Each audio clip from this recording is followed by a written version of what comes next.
My friends, for centuries, you have read the scriptures. You have heard the teachings repeated, explained, argued over, preached from pulpits and whispered in private prayer. And yet, the simplest, most transformative revelation Jesus ever offered stands before humanity as plainly as sunlight and still remains unseen. There is a truth so close, so obvious, so deeply woven into the fabric of your being that the mind passes it by without recognition. A truth so simple that the intellect dismisses it, and yet so profound that the entire spiritual life depends upon it. It is not hidden in ancient scrolls, nor buried in esoteric doctrines. It is written, spoken, repeated, but almost never understood. Jesus gave it in a single breath. 5 words. 5 words that, when entered into with awareness, dissolve fear, heal the body, supply every need, and restore the soul to its rightful identity. I and the Father are one. These words are not a statement about Jesus. They are a revelation of your true nature. They are not theology. They are not metaphor. They are not poetry. They are the spiritual fact of existence, stated plainly from one who lived in the light of realization. And yet, with all the reading, all the praying, all the searching, you have rarely been shown how to receive this truth, how to enter it, how to recognize it as the living presence within yourself. These 5 words have been recited by millions, believed by some, admired by others, but revealed only to the few who dared to look behind the veil of appearance.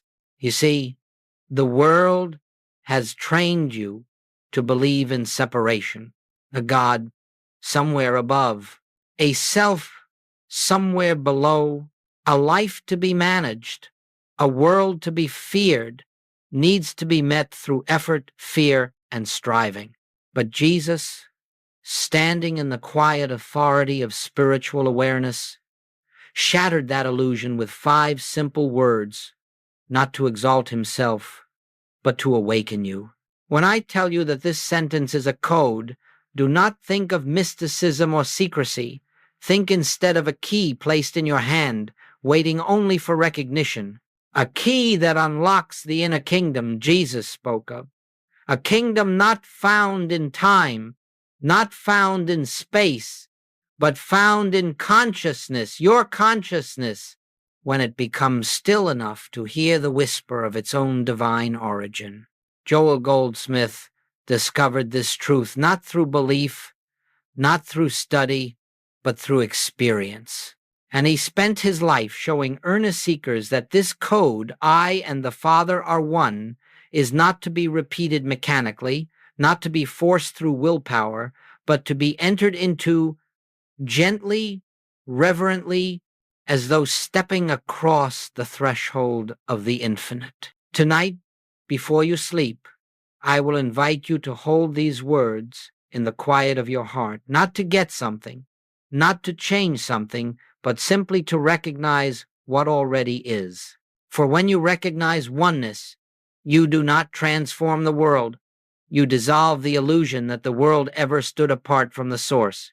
You may have read the scriptures many times, but until this recognition dawns within you, you have not read them with awakened eyes.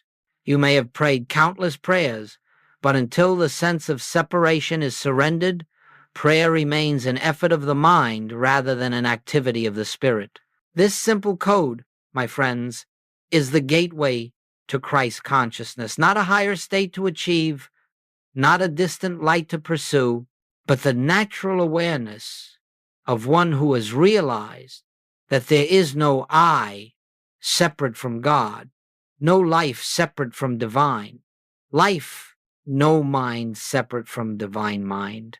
Let us begin this journey together calmly, quietly, without strain. Let us approach these 5 words not as students seeking information, but as consciousness seeking its own source. For the kingdom you seek is not far. It is not hidden. It is not withheld. It is here where you are. It is now in this very moment, and it waits only for recognition, my friends. The spiritual world has spent 2,000 years debating who Jesus was, what authority he held, and what his words were meant to convey. But very few have paused long enough, become still enough, silent enough to perceive the consciousness from which he spoke. When Jesus uttered the words, "I and the Father are one," he was not describing a belief he cherished. He was not asserting a doctrine. He was speaking from an actual state of realization, a lived awareness of the presence that animated his being. These words came not from thought, but from illumination, not from intellect, but from spiritual vision, not from effort, but from revelation.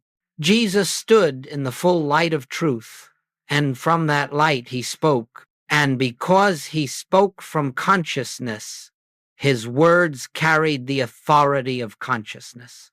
That is why they have endured across centuries. Not because of theological interpretation, but because spiritual truth contains its own life, its own power, its own resonance. Now listen closely. When Jesus said, "I and the Father are one," he was not claiming a unique privilege. He was not saying, "I alone am one with God and you are not." That was never his message. That was never his consciousness. He was revealing the eternal truth of all spiritual identity. He was showing you what is true of you, even if you do not yet recognize it. Joel Goldsmith often said, Jesus was not setting himself apart, he was showing you your own self. The Master knew that every healing, every supply, every harmony that appeared in his ministry flowed not from a personal power, but from his recognition of oneness with the infinite source. He never claimed credit. He never pointed to a human self. He said plainly, "The Father within me, he doeth the works." This is the same consciousness expressed in 5 words. I and the Father are one. To understand the origin of the code, you must understand this.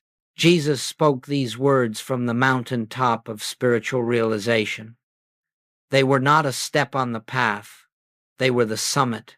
And when you touch, even for a moment, the awareness from which he spoke, something within you awakens, something that has always been true, always been present, but has slept beneath the noise of human thought. You see, separation exists only in belief. Oneness exists in reality. Jesus did not create oneness. He recognized it. And in that recognition, the world of appearances lost its authority. The storm could not threaten him. Disease could not bind him. Lack could not frighten him. Death itself could not hold him. Why? Because he lived from the awareness of the invisible presence that governs all visible form. Joel Goldsmith taught that Jesus' secret was not supernatural ability, but spiritual identity. The Master saw the universe not as a collection of separate forces, but as an expression of one life, one intelligence, one substance. And so when he spoke those 5 words, he spoke them from the only place where they have meaning, conscious union with God. This is why the phrase is powerless when repeated by the mind, yet infinitely powerful when recognized by the heart. The words are a door, but the consciousness behind them is the kingdom. And so, my friends, tonight when you rest in these words, you will not be repeating a historical statement. You will be touching the same consciousness from which Jesus spoke. You will be returning to the origin not of the phrase, but of your being. For the truth he revealed is the truth of every soul. I and the Father are one. This is not a future attainment. It is not a reward for spiritual growth. It is not a condition to be earned.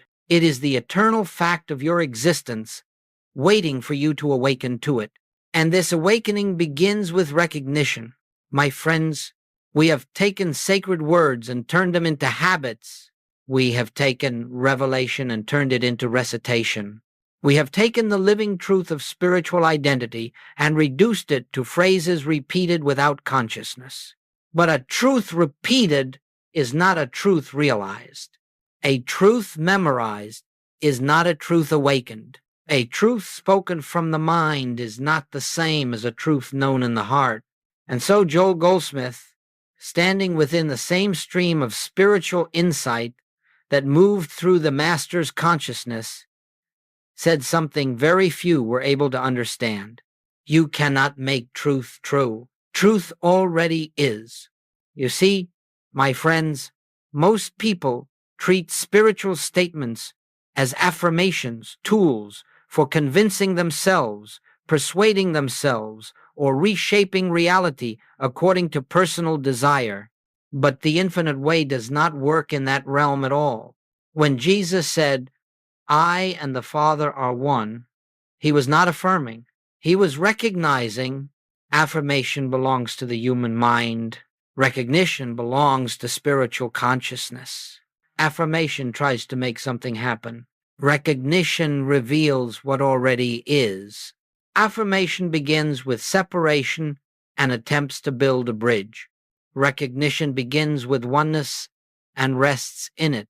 So when you take these 5 words and attempt to use them as a mantra, as a device to get healing or supply or peace, you have already stepped away from the consciousness that gave them life. You have turned a revelation into a tool for personal improvement. You have slipped unconsciously into seeking second, as Joel would say. Listen carefully, for this is the turning point. Truth does not respond to effort. It reveals itself to awareness. And so Joel Goldsmith urged his students, do not repeat these words mechanically. Do not attempt to believe them. Do not try to force your mind into agreement. Instead, be still, rest, listen. Let the words open a space within you, for the power is not in the syllables. The power is in the consciousness behind them. If you take the phrase, I and the Father are one, and repeat it 100 times, it will mean nothing. But if you sit quietly, gently, reverently, and let the inner meaning dawn, even for a breath, even for a moment, you have touched eternity. You have felt the presence. You have recognized the truth of being. Joel would often say, one moment of true awareness is more powerful than hours of meditation performed by the mind, because spiritual truth is not something you create. It is not something you manufacture. It is not something you achieve. It is something you recognize. Let us make this clear. Recognition is not concentration. Recognition is not willpower. Recognition is not effort. Recognition is surrender. Recognition is openness. Recognition is the dissolving of the personal sense of I. When the personal I surrenders even slightly, the divine I, the infinite identity, reveals itself, and in that revelation, the words, I and the Father are one, become alive. They stop being a phrase, and they become your state of consciousness. This is why Joel called this approach radical, because it bypasses the mind entirely. It bypasses technique. It bypasses striving. It bypasses the ego's desire to use truth as a tool. It leaves only presence, only awareness, only the silent recognition of what has always been true. When you speak these words tonight, do not speak them outwardly. Do not say them as though they are addressed to the universe. Do not direct them toward a God beyond the skies. Simply rest in them as though sinking into the truth of your own being. Say them without saying. Hear them without sound. Know them without thought. Let the words reveal themselves. Let the truth find you. Let the recognition rise of its own accord. For when recognition arises, it brings peace. it brings clarity. It brings the quiet assurance that you are not alone, not separate, not vulnerable, not impoverished, not abandoned. You are one with the source, not by effort, not by achievement, not by belief, by truth itself. And truth needs only to be recognized. My beloved friends, when the Master declared, "I and the Father are one," he was not speaking poetry. He was describing the structure of reality itself, the invisible relationship that governs all visible experience. And until you understand this relationship, until it becomes your own lived awareness, you will continue to struggle with the problems of the world as though they possess power, as though they possess cause, as though they possess reality. Now listen, and listen deeply. Every material problem, every fear, every disease, every lack, every conflict arises from one root: the belief that you stand separate from the source of life. Separation is the only illusion mankind has ever suffered. Separation is the only cause of anxiety, the only cause of insufficiency, the only cause of spiritual darkness. The moment you believe you live apart from the infinite, you begin to depend on finite resources, finite strength, finite understanding, and finiteness always fails. This is why the world struggles, not because it is bad, not because it has fallen, but because it is believed to be separate.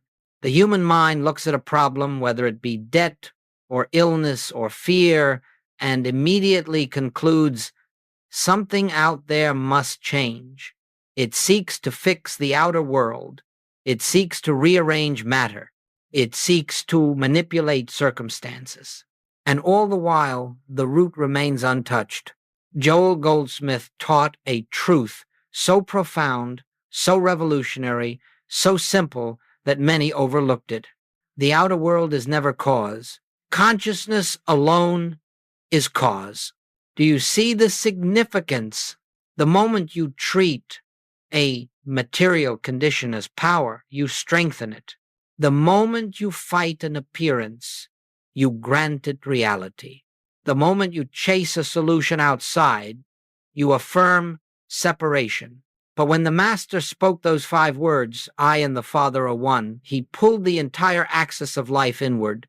He recognized the presence that stands behind all form, the infinite that animates all manifestation. He saw that the source of supply is not money. The source of health is not the body. The source of protection is not human strength. The source of harmony is not human personalities. The source is the Father, the infinite presence, the invisible consciousness that lives as you. And so Joel would say, when you understand oneness, the problem dissolves, not because you fixed it, but because it never had reality apart from belief. Let us take this slowly. When you stand in awareness of oneness, fear loses its foundation because you no longer stand alone. Lack loses its authority because supply is realized as spiritual, not material.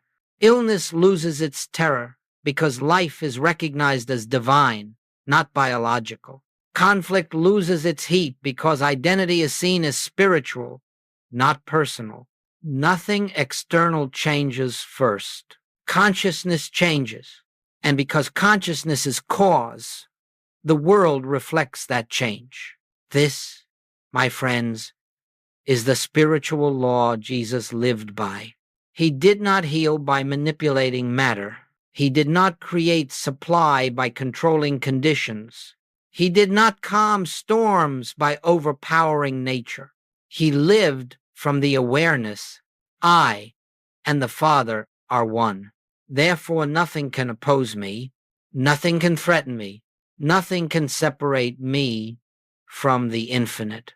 This awareness, this recognition neutralizes the world's claims of power. And when the claim is neutralized, harmony appears of its own accord. Joel Goldsmith used to say that the moment you recognize oneness, The problem begins to dissolve, not because you have solved it, but because you have withdrawn the only thing that sustained it, the belief in separation. When you are one with the Father, supply flows naturally. Guidance comes effortlessly. The body responds to truth. Relationships soften and heal. Fear fades like mist in sunlight, not through effort, not through striving, not through will, through recognition. This is why the 5-word code is so powerful, not as a statement, but as a state of consciousness. When you rest in I and the Father are one, you return to the truth of your being, and in that truth, the world loses its power over you, not because you have conquered it, but because you have awakened from the dream that it ever had power at all. This is the inner mechanics of oneness. This is the invisible law behind harmony. This is the secret Jesus lived, and the truth Joel revealed. Oneness dissolves problems because oneness dissolves the illusion that gave birth to them. When you remember this, your entire life begins to shift, not bit by bit, but at the root. My friends, if you have listened with an open heart, you have already begun to feel it, the hush of something deeper, the nearness of something sacred, the subtle stirring of a presence that does not come from the world, but from within you. And so now, let us prepare for the practice that Jesus himself offered, and that Joel Goldsmith devoted his life to opening for all who sought truth sincerely. This practice is not a ritual, not a technique, not an exercise in concentration. It is a return, a homecoming, a remembrance. You will enter it tonight before you sleep, because the moments before sleep are among the most spiritually receptive moments of your day. The body grows quiet. The mind relaxes. The habitual resistance begins to loosen. The surface thoughts begin to fall away. And in that inward softening, consciousness becomes tender, open, receptive to truth. This is why Joel often encouraged his students, fall asleep in truth, not in fear. For the state in which you drift into rest imprints itself upon your consciousness, shaping the tone of the inner life. And so tonight, we begin gently. There is nothing to achieve, nothing to force, nothing to make happen. You simply become still. Find a place where you can sit or lie down without hurry. Let your hands rest. Let your breath settle. Let the concerns of the day fall from your shoulders. Do not try to silence the mind. Do not push thoughts away. Do not make effort. The presence does not enter because you make room for it. It is already here. Now, when you feel even a small measure of quietness, when the pace of the mind softens just a little, bring the sacred code into your awareness, not as affirmation, not as command, not as repetition. Bring it into your consciousness as a whisper of truth. I and the Father are one. Speak it inwardly once, then become still. Let the words hang there like incense rising into silence. Feel the sense of I, not the personal I, not the I of history and memory, not the I of fear or desire. Feel the pure awareness that exists before thought your own being aware of itself. Then gently acknowledge the Father, not a God outside, not a deity above, but the infinite presence, the life that breathes you, the intelligence that sustains you, the love that has never once left you. And then, softly, allow the final phrase to open within you, are one. Do not think about it. Do not try to believe it. Do not analyze its meaning. Just let it rest in you. Let it unfold. Let it reveal itself. If thoughts arise, let them pass like birds crossing the sky. If emotions rise, let them be. If doubts whisper, do not engage them.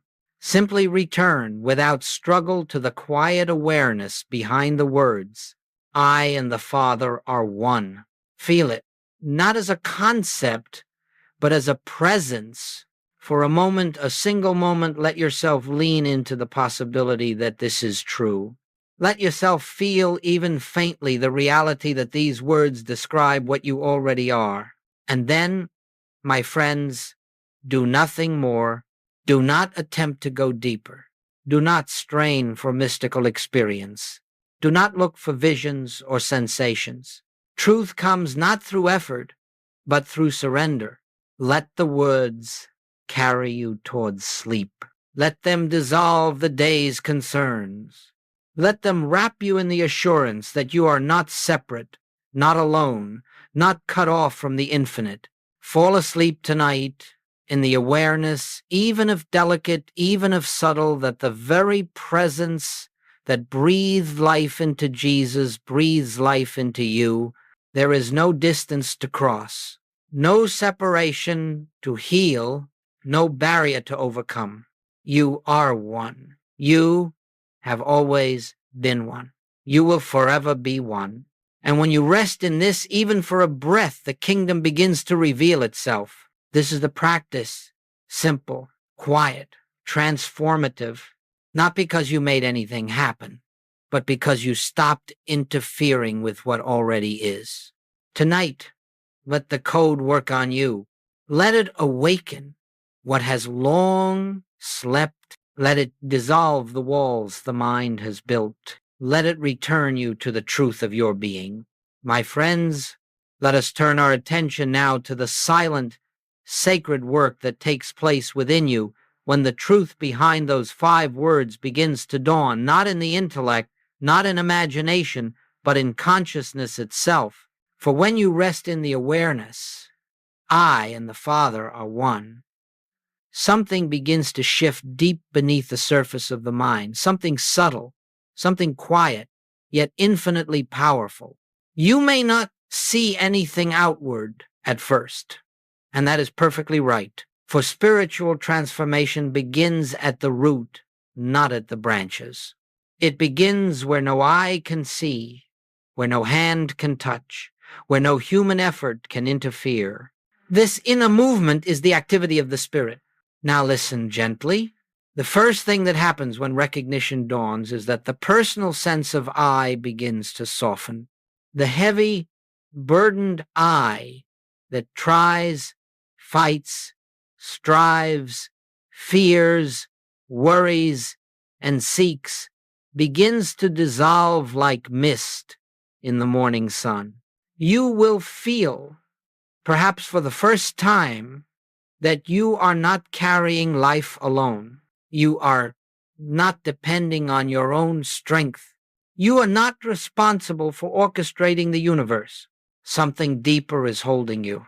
This is not imagination. It is recognition. Joel Goldsmith called it the dissolving of the personal self. Not the destruction of individuality, but the release of the false sense of separation. When this begins, a great quietness enters your being, not the quietness created by effort, but the quietness that flows naturally when fear loses its foundation. Fear can only survive in separation. Fear cannot survive in oneness. And so when you recognize your unity with the infinite presence, fear begins to lose its voice. It may try to rise, it may whisper its familiar arguments, but something within you knows that it has no authority. Then another change begins to unfold. The mind stops reaching outward for solutions. It stops calculating. It stops grasping. It stops trying to fix, repair, or manipulate conditions. This is the beginning of spiritual rest, not lethargy, not passive acceptance, but the deep awareness that there is a presence, an intelligence, a life moving through you, living as you, governing every detail of your existence. Joel often said The moment you stop trying to make life happen, the Spirit takes over. And that, my friends, is what you will begin to feel. Life happening through you rather than you happening to life. Another inner shift takes place as well, one more delicate yet profoundly transformative. The sense of being guided, not by thoughts, not by logic, not by emotion, but by a quiet prompting, an inner nudge, a subtle clarity that reveals the next step without strain. This guidance is not external. It is not a voice speaking from beyond. It is the natural activity of the Father, the infinite consciousness, moving as your own awareness. As recognition deepens, you will also notice that your reactions begin to change. What once startled you no longer shakes you. What once angered you no longer ignites you. What once frightened you no longer terrifies you. Not because conditions have changed yet, but because the center from which you live has shifted. You are no longer responding from personality. You are responding from presence. And then, very quietly, another inner transformation unfolds, one that cannot be forced, one that cannot be sought, one that arises only through grace, a sense of fullness, not emotional excitement, not positive thinking, not an improved mood, but a deep, steady, quiet contentment untouched by circumstances. This fullness is the first sign that the Christ within you is stirring, moving, rising to the surface of your awareness. It is the inner assurance that you lack nothing, because the source is within your own being. From this fullness, harmony begins to express itself outwardly, naturally, without effort, without manipulation. But remember this, the outer harmony is not the miracle. The inner recognition is the miracle. For when you recognize oneness, the world becomes a reflection of that recognition. Not because you change the world, but because you awaken from the belief that the world had power separate from God. This quiet, powerful inner unfolding is what happens when the code is realized, not repeated, not memorized, not affirmed, recognized. And recognition, my friends, is the true foundation of spiritual transformation. My dear friends, before we move deeper, we must pause and shine light on a tender truth, one that Joel Goldsmith spoke often and always with compassion. Most people never experience the power behind the words, "I and the Father are one," because they approach it from the wrong level of consciousness. They recite it with sincerity, they speak it with longing, they repeat it with devotion, but they do not realize it. And the reason is not lack of faith, nor lack of purity, nor lack of spiritual desire. The reason is that three subtle obstacles, so subtle they often go unnoticed, stand between the mind and the revelation of inner oneness. Let us bring these obstacles into the light together, gently, without judgment. Obstacle 1, using the code to get something. This is the most common and the most human. The mind says, if I repeat this truth, my life will improve. My body will be healed. My bills will be paid. My problems will dissolve. But my friends, the moment you use truth to improve the human picture, you have already stepped away from the consciousness that Jesus lived in. You have shifted from recognition to utilization, from oneness to separation, from spirit to desire. Jesus did not speak the words to obtain anything. He spoke them from the fullness of already being. Joel Goldsmith said it without compromise. Truth cannot be used. Truth must be lived. When you take these 5 words and try to make them a tool, the personal I, the one that wants, fears, and grasps, steps forward. And where the personal I stands, the Christ cannot be recognized. So release the desire to use the code. Let the words be what they are, a revelation of what already is. Obstacle 2, mental repetition without inner surrender. Many people repeat the phrase, sometimes hundreds of times, believing that if they say it enough, they will eventually feel its truth. But spiritual realization does not come by force. It does not respond to repetition. It does not obey volume or persistence. It comes by quietness, by yielding, by letting go of the mind's effort to grasp or understand. You cannot think your way into oneness. You cannot argue your way into union. You cannot demand spiritual vision from the intellect. The mind does not awaken the spirit awakens you. Joel taught this with unwavering clarity. One moment of surrendered awareness is worth more than hours of mental effort. So if you find yourself repeating the words anxiously, mechanically, nervously, stop, become still, breathe once, and let the words sink inward, not outward. Let the truth reveal itself instead of trying to manufacture it. Obstacle 3, trying to believe the statement is true. This is a subtle trap. Many seekers approach the phrase like a belief to be accepted, a doctrine to be agreed with, a concept to be mentally absorbed. But belief belongs to the mind. Recognition belongs to consciousness. Belief can be shaken. Recognition cannot. Belief fluctuates with circumstances. Recognition stands immovable. Belief requires effort. Recognition is effortless. Belief tries to accept truth. Recognition sees truth. And so, my friends, stop trying to believe. Stop trying to convince yourself. Stop forcing the mind to accept what it cannot comprehend. The personal mind cannot understand oneness because it was born from the illusion of separation. It tries, it struggles, it wrestles, but it cannot enter the kingdom. Only in inner silence, only in surrender, only in stillness does truth reveal itself. Joel Goldsmith's gentle reminder guides us here. You do not bring God into consciousness. You become aware that God is already there.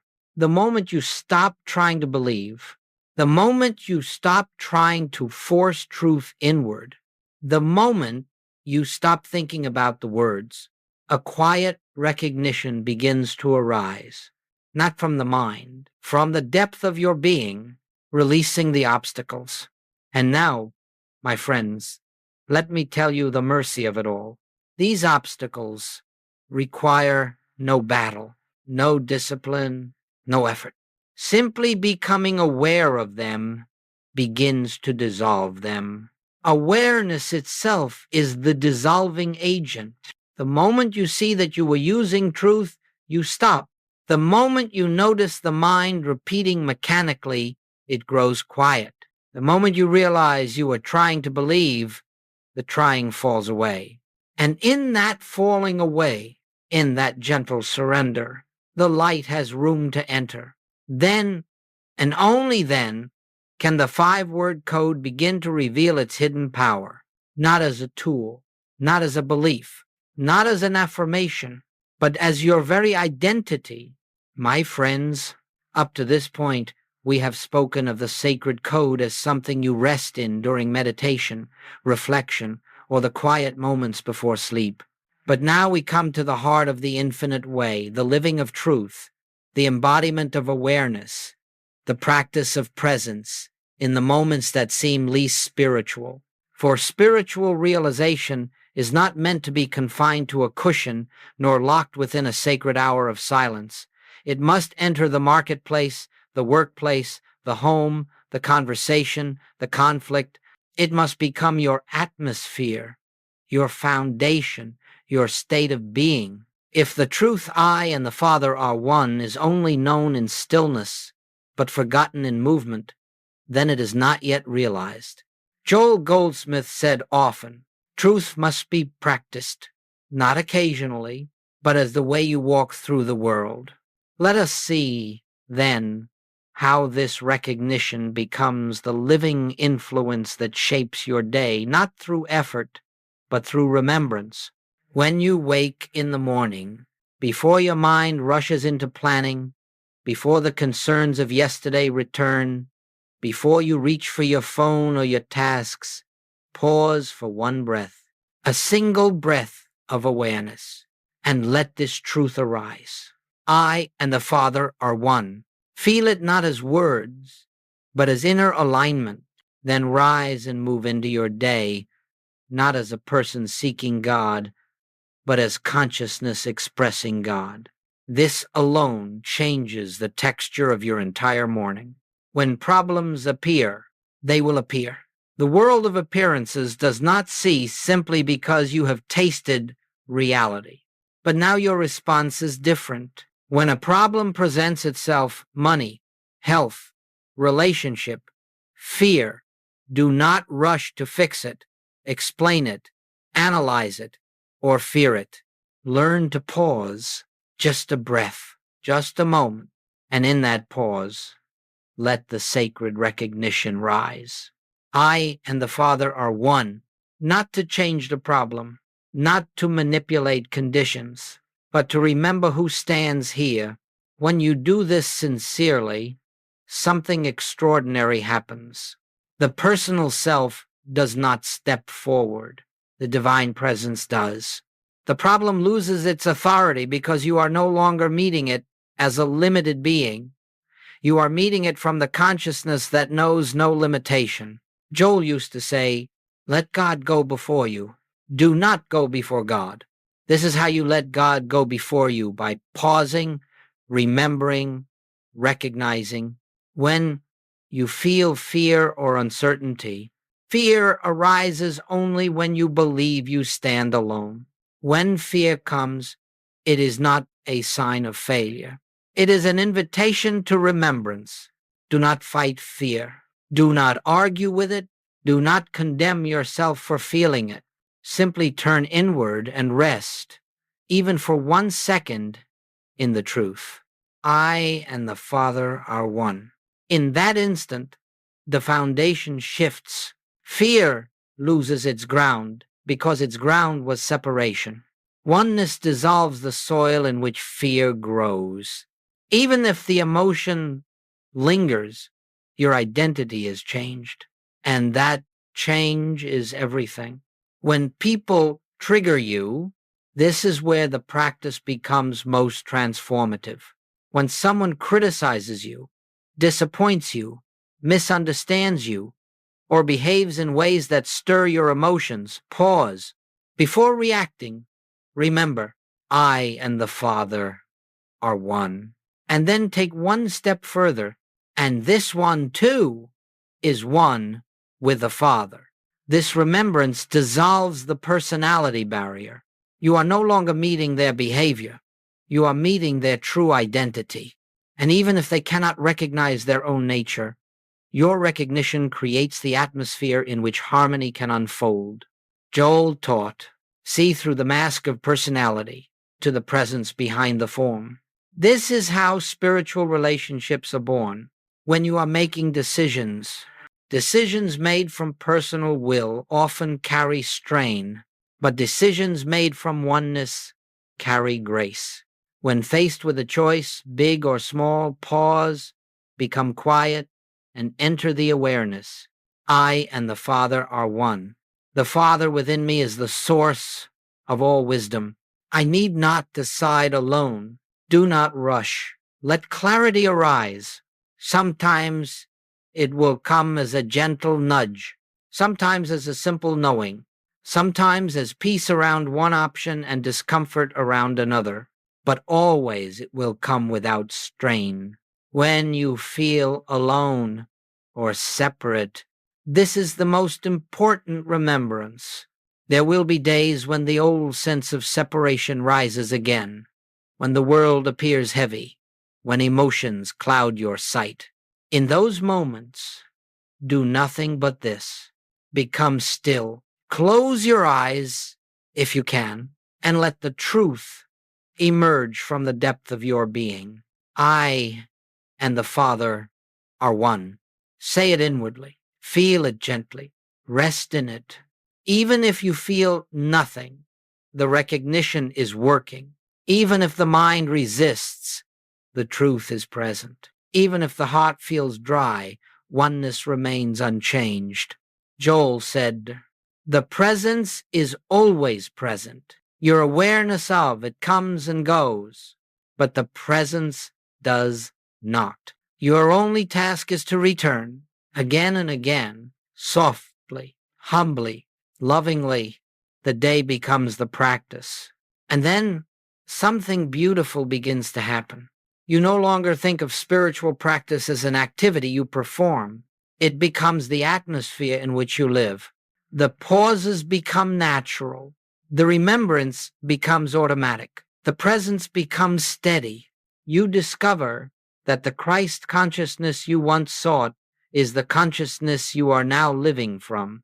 Not perfectly, not dramatically, not as some exalted experience, but quietly, consistently, genuinely. And from this place, life begins to unfold with less resistance, less fear, more grace, more harmony, more flow, not because the world has changed, but because the one who sees the world has awakened. This is living the code. This is letting Christ walk through your day.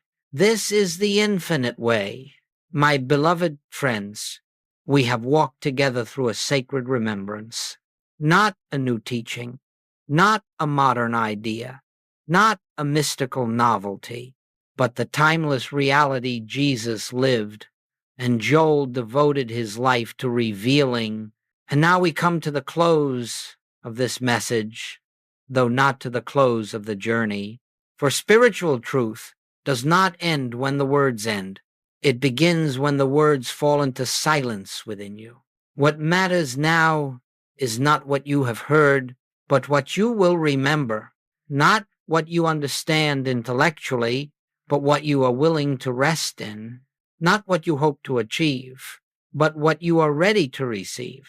Tonight, in the quiet moments before sleep, when the mind grows soft and the heart becomes receptive and the world loosens its grip, I invite you gently, lovingly, without pressure, to take this truth into your consciousness.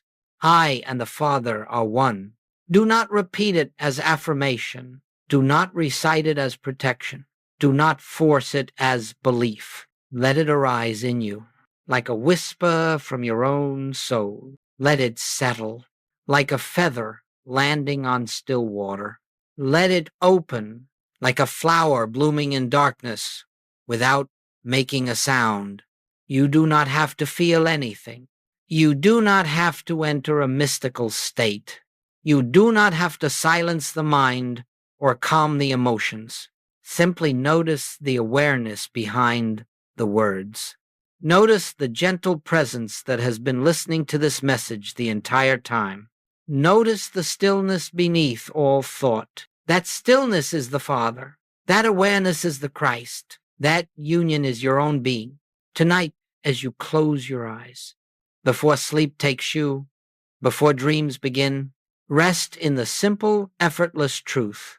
You are not separate. You are not alone. You have never been divided from the source of all life. You and the Father are one. Let those words cradle you. Let them carry you inward. Let them dissolve the day's weight.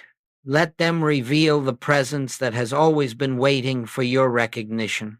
And if you drift into sleep with even the faintest awareness of this oneness, your night will be different. Your rest will be deeper. Your consciousness will be more open to the activity of spirit. For the moment you surrender into the truth begins to live you. This my friends, is the beginning, not the end. The beginning of a life lived not as a seeker of God, but as an expression of God, not as a person striving for spiritual experience, but as consciousness awakening to itself, not as one hoping for peace, but as one resting in the peace that has always been within. And so I leave you with this quiet blessing. May the presence that breathes you be recognized by you. May the light within you become the light you live from. May the truth spoken by Jesus become the truth realized in you. I and the Father are one. Go into tonight's silence with this awareness. Let it follow you into sleep. Let it rise with you in the morning. Let it walk with you through your day. And in time, gently, quietly, inevitably, it will become the consciousness you live from and the life that lives through you. Peace be with you.